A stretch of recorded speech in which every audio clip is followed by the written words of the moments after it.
There comes a time in life when the roles shift.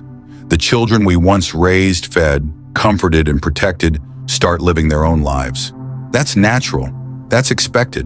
But what's not expected, what hurts the most, is when respect begins to fade. When the voice that once calmed their storms now goes unheard. When your presence, once essential, becomes background noise in their busy lives. If you've felt that slow ache, that quiet loneliness of being overlooked, I want you to know you're not alone. And more importantly, you are not powerless. You don't have to raise your voice.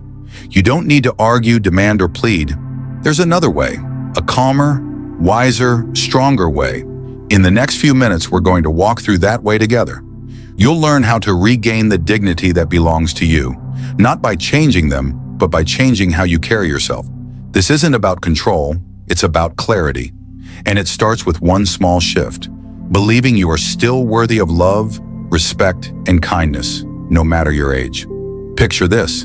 A mother named Ruth, now in her early 70s, spent her entire life giving, cooking Sunday meals, driving her grandkids to school, sending money even when she didn't have much herself. She never asked for anything in return, but slowly she noticed the phone calls grew fewer, the visits shorter, the appreciation non-existent. At first, she made excuses for them. They're busy. They have their own lives. But deep down, it stung. And one day she sat in her kitchen, tea in hand, and asked herself, what happened? What happened was subtle. It wasn't a dramatic betrayal or a single moment of disrespect. It was slow erosion, a pattern where giving became expectation, where kindness was mistaken for obligation. And Ruth, like so many elders, realized she had taught her children how to treat her, not intentionally, but by always saying yes, always making herself smaller so they could have more space. That's where the change begins, not in blame, but in understanding, in taking one powerful breath and choosing differently. The first step, boundaries. Now I know that word might sound harsh, like a wall, but really boundaries are doors. They allow the right things in and keep the wrong things out. They protect your peace, your time, your emotional energy. When Ruth began saying, let me check my schedule, instead of instantly saying yes, something shifted. At first her children were confused. One even said, you never used to say no. But Ruth stayed calm. She smiled and replied, I'm learning to honor my time, just like you do. That one sentence opened a new chapter. Not instantly, not perfectly, but gradually. Her kids started calling earlier, asking instead of assuming, and most importantly, listening. And here's what's incredible. It wasn't because Ruth demanded respect. It was because she began respecting herself. When you grow old, the world might expect you to become invisible. But you don't have to. You don't have to fade into the background of your own life. You can take up space. You should. And part of that is recognizing your value beyond what you do for others. You are not just the bank, the babysitter, the emergency contact. You are a whole person full of wisdom, warmth, and worth. The more you own that, the more others begin to see it too. Let me share another moment. A man named Harold, 68 years old, who was always the yes man, always solving everyone's problems, but no one checked on him until one day he stopped calling, not out of spite, but out of self-respect. He took a break from being the fixer. He joined a book club, started walking with neighbors in the mornings, and slowly, without chasing anyone, his phone started ringing again. Dad, are you okay? Hey, I miss talking to you. Why? Because when people feel your absence, they remember your presence. You don't have to punish or lecture your kids. You just have to live in a way that says, my life matters too. And that brings us to the heart of today's message. When your children don't show you respect, don't shout louder, stand taller, not in ego, but in quiet confidence. That kind of presence speaks louder than words. It shifts dynamics. It wakes people up, but it begins inside you. So if you've been feeling dismissed, ignored, or undervalued, start here. Ask yourself, where have I allowed too much? Not because you're weak, but because you were loving. And now it's time to love yourself just as much. You don't need their permission to matter. You already do. So take a deep breath with me right now. Inhale self-worth. Exhale self-doubt. Good. Now let's keep going. Now what if they never change? What if your children continue to brush you off, ignore your feelings, or treat you like you're just there? Here's something powerful to remember. Your peace cannot depend on their behavior. You can't live your life waiting for someone else to finally see your worth. That's a heavy burden to carry, and it's not fair to your heart. Instead, place that power back where it belongs, in your hands. You can choose peace even when others choose distance. You can choose dignity even when others forget their manners. You might be thinking, but they're my children. Don't I have to keep trying? Of course you love them. That love doesn't go away. But love doesn't mean abandoning yourself. It doesn't mean accepting mistreatment and silence. Real love is mutual. It's respectful. And if that's missing, then your job isn't to chase it. It's to protect your spirit. Sometimes the calmest thing you can do is step back. Sometimes the strongest answer is silence. And often that silence says more than 1,000 words ever could. Let's talk about something else. Your time. You've spent years, maybe decades, pouring your time into your family, raising kids, helping with grandkids, showing up to every holiday, birthday, emergency. But now ask yourself this: are you still living your own life, or are you just orbiting theirs? It's a tough question, I know, but it's also a freeing one. Because the moment you start reclaiming your schedule, your space, your passions, something incredible happens. You come back to life. A woman named Teresa, 73, always said she'd start painting again once things settled down.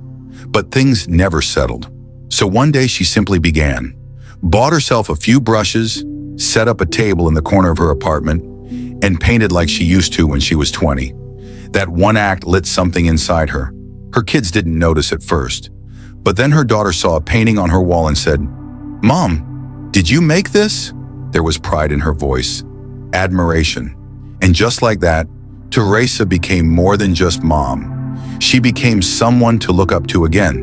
You see, when your children begin to witness your growth, your independence, your quiet strength, they begin to respect you differently. It's not about being mean, it's about being magnetic. And here's another secret. People often take for granted the ones they think will always be there.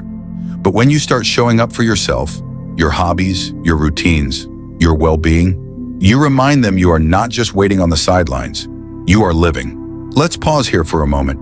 You've likely carried many titles in life: mom, dad, grandma, grandpa. But let's not forget the name you had before all that. The person you were before everyone needed something from you. That person still exists. That light is still inside you. It might be dimmed, but it's not gone. So how do we bring it back? You start small. One walk, one journal entry, one no when you used to say yes. That's how you rebuild not just your self-respect, but your identity. And as that identity returns, so does your power. And people notice. They really do. Your son might not say it out loud, but he feels a shift. Your daughter may not send a long apology, but you'll see it in the way she lingers during a phone call. The energy changes. Why? Because you changed. You stopped giving from emptiness. You started filling your own cup first. And when you do that, something sacred happens. Your kindness regains its weight. Your presence regains its value. Now let's talk about the hard part. What to do when they still treat you poorly. When they dismiss your feelings, raise their voice, or make you feel small. That's when you hold your boundary the tightest. Not in anger, but in steadiness. You can say, "I won't continue this conversation if I'm not being spoken to with respect." You can say, "I love you, but I will not allow you to belittle me." That's not being harsh. That's protecting your spirit. You have every right to walk away from emotional harm, even when it comes from your own child, because here's the truth. Being old doesn't mean being weak. It means being seasoned. And seasoned people know the value of silence, the power of presence, and the cost of giving too much to those who don't appreciate it. You don't have to earn respect through sacrifice anymore. You've done enough. Now it's time to receive it. And if you don't, you still walk tall. You still smile. You still live. Because their behavior does not define your worth. Maybe you needed to hear that today. Maybe you've been holding on, waiting for the moment they wake up and realize how much you matter. But don't wait to be seen. See yourself. Celebrate yourself. Choose yourself. That's the quiet revolution that changes everything. That's how you heal. Not through revenge, but through reclaiming. You're not even doing it to get something back. But still, it hurts when it goes unnoticed. When they don't say thank you, when they expect it, when they take and take, but never pause to check in on you. It's natural to want to give. That instinct doesn't go away with age. But here's what's important. When you keep giving without boundaries or acknowledgement, you don't teach them to love you more. You teach them to expect more. And slowly, your generosity becomes background noise, something they don't even see anymore. George, a father of 3, was always the helper. He'd lend money without hesitation, show up anytime they needed help moving or fixing something. Even in his 70s, he rearranged doctor appointments just to babysit on short notice. But when he had a minor surgery, none of his children offered to stay with him afterward. They all had things going on. That moment broke something in him, and instead of lashing out, he paused. He reflected. Then he made a quiet but firm decision. No more automatic yes. From now on, he would help only when it was truly needed and when it was appreciated. He didn't become bitter. He became clear. And slowly, his children noticed. When they asked for help, they heard, "I'd love to, but I have other plans that day." Or, "I'm happy to assist if you handle X, Y, and Z." At first, they were confused, even annoyed, but soon they began to show more gratitude. Because the help wasn't expected, it was valued. The truth is, when you pull back just enough to let others feel the weight of your absence, they begin to appreciate your presence again.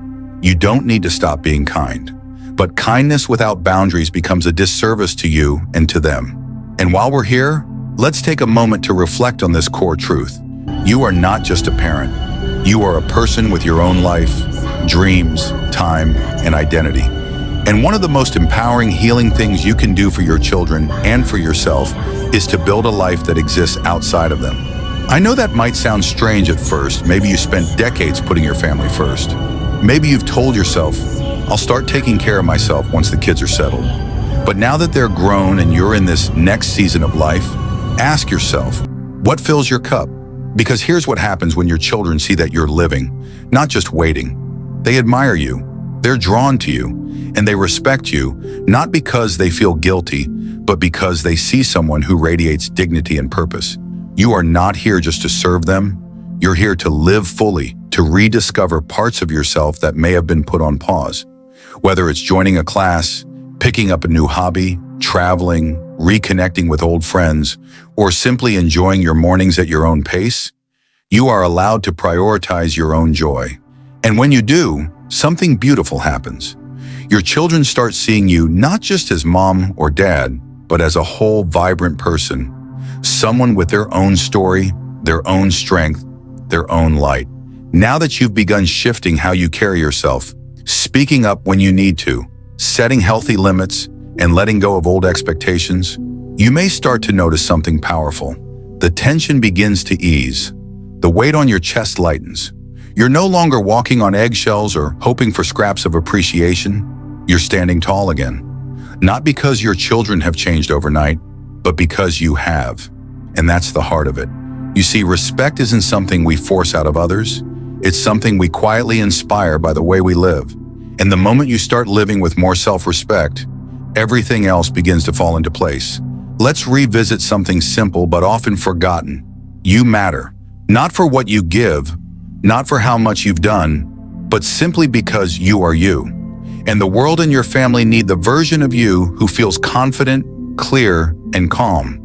The version who doesn't shrink to keep the peace, but who stands in truth with love.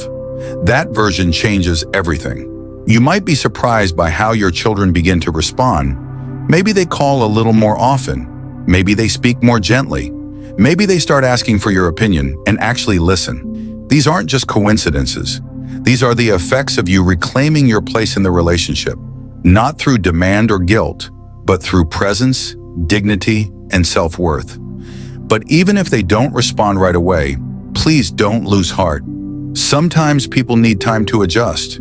They've grown used to a version of you that always said yes, stayed quiet, or gave endlessly without asking for anything in return.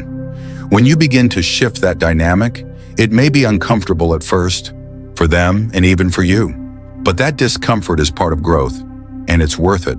Remember, Love and respect are not the same thing. You can love your children deeply and still set limits. You can care about them with all your heart and still say, "I won't be spoken to that way." That's not harsh. That's healthy. That's what real mature relationships look like. And in many cases, these shifts do more than just change how you're treated. They strengthen the bond. Because when your children see that you value yourself, it invites them to value you too. When they see you living a full life, enjoying your hobbies, connecting with friends, speaking with confidence, they begin to admire you again, not out of obligation, but out of genuine respect. So here's the question I'd like you to gently ask yourself today. Where am I still giving my power away? Is it in the way you always say yes, even when you want to say no? Is it in the way you stay silent when your voice deserves to be heard? Or maybe it's in the way you wait for their approval to feel good about yourself. Wherever that is, start there. Make one small change. Maybe it's saying, "I have other plans today, but I'd love to see you another time." Maybe it's telling your son or daughter, "I deserve to be spoken to respectfully," or "This conversation can wait." Maybe it's taking that long postponed trip, joining a new group, or picking up that hobby you've been putting off. Small steps. That's all it takes. And please don't think you have to be perfect. You don't have to get everything right. What matters is that you begin, that you start honoring your voice, your time, your worth, because that's where respect is born.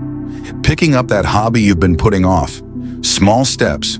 That's all it takes. And please don't think you have to be perfect. You don't have to get everything right. What matters is that you begin, that you start honoring your voice, your time, your worth, because that's where respect is born. If this message resonates with you, if you've ever sat with that quiet ache of feeling overlooked or undervalued by your own children, I want to say this from the heart. You deserve better. Not because of what you did in the past, but because of who you are right now. And if you're still watching, I want to thank you for your presence, your openness, and your willingness to look inward. That takes strength. That takes courage. And that means you're already on the path back to the respect you deserve. Now, I'd love to hear from you. Have you experienced moments when your children spoke to you without the respect you hoped for? Have you tried setting boundaries or stepping back emotionally? What helped you the most? Your story might be exactly what someone else needs to hear. Leave a comment below, even if it's just a few words. And if you found this video helpful or healing in any way, please give it a thumbs up. It truly helps others find this kind of content. And if you haven't yet, subscribe to the channel and hit that little bell so you'll always know when we post more videos to support you, uplift you, and walk alongside you. You are never too old to reclaim your voice, never too late to rebuild respect, and never too far from the love and peace you truly deserve. Thank you for spending this time with me. You are worthy, you are strong, and you are not alone. Until next time, take care and remember, living with dignity is the most powerful message you'll ever send.